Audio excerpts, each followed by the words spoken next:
السلام عليكم ورحمة الله وبركاته. تمرتا أيا إن شاء الله مقال بسوا قاعدان تونا أيا مركا كادين وايسدا نقطو كاديدو مركا يميدا بكا نقطو ومر أين بيعبين وأين مدة كهر بيها إن مدة بيان أما الساعة كهر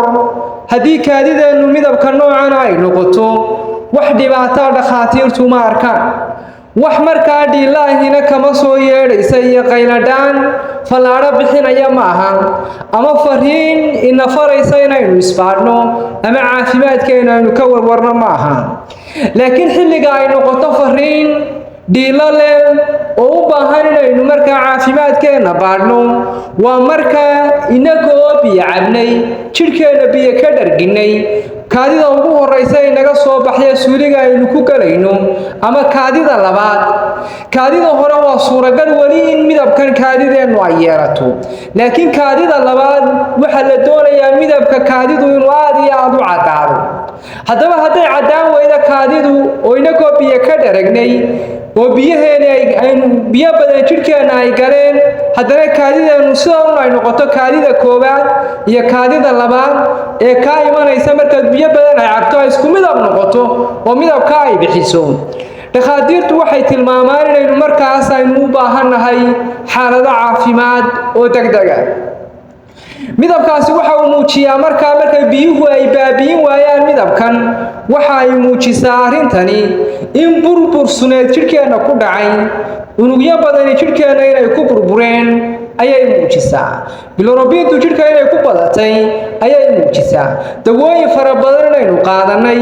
ayay muujisaa qalajiyayana dawooyinka caloosha socodsiyo fara badan inaynu qaadanay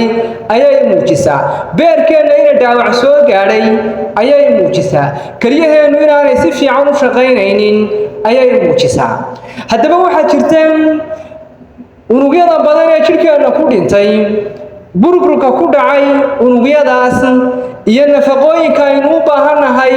ee sunta jirkeena ka saari kara ayaynu muuqaalka ku soo qaadanaynaa timirtu waxa ay jirkeena ku sii daysaa nafaqooyin la yiraahdo polyphenols oo ka tirsan bahdi antioxidantska waxa ay sameeyaan laba qaab inay kaadideena ay u saxaan ama midabkan ay uga dagaalamaan haddii beerkeena dhaawac ku yimi beerkeena waxay siisaa timirtu sonkoro dabiici ah oo beerka maydhaya oo beerka ku keenaya in shaqadiisa uu u qabsado inuu shaqadiisu ay u fududaato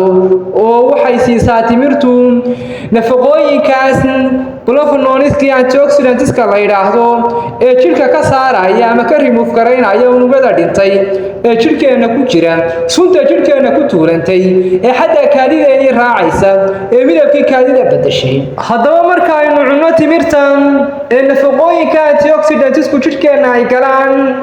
waxa yimaada in suntii jirka laga saaro unugyadii burburay jirka laga saaro in beerka shaqadiisa functional laga dhigo kadibna xaaladdan inaynu ka raysano oo xaaladdu ay caadi ku soo noqoto haddii markaa aanay jirin dhaawac weyn oo ku dhacay beerkan oo u baahan daaweyn ama kaliyaheena oo dhaawac weyn ka jiro oo filtrationkii ay sameynayeen aan qaban karin labada xaaladood marka laga reebo xaaladaha kale waa mid ay timirtu inoo maamuli karto marka ay nafaqooyinka jirkeena ku sii dayso oo si fudud jirkii uskagii iyo suntii iyo unugyadii burburayba ay uga saarto intaas waxaan filayaa inaynu isla fahanay inahaas ku soo koobayaan kaadidaada midabkeeda inaad ka warhaysa waa muhiim biyo badan adigoo cabaya haddii midabkan uu ahaado mid remaining sii noqonaya ama mid wali sii jiraya oo aanay biyuhu cadaan ka dhigayn kaadidaada waxaad u baahan tahay nafaqooyinka timirta inaad isticmaasho si sunta badan ee jirka ku jirta loo saaro faytamiinka leh faytamiin B2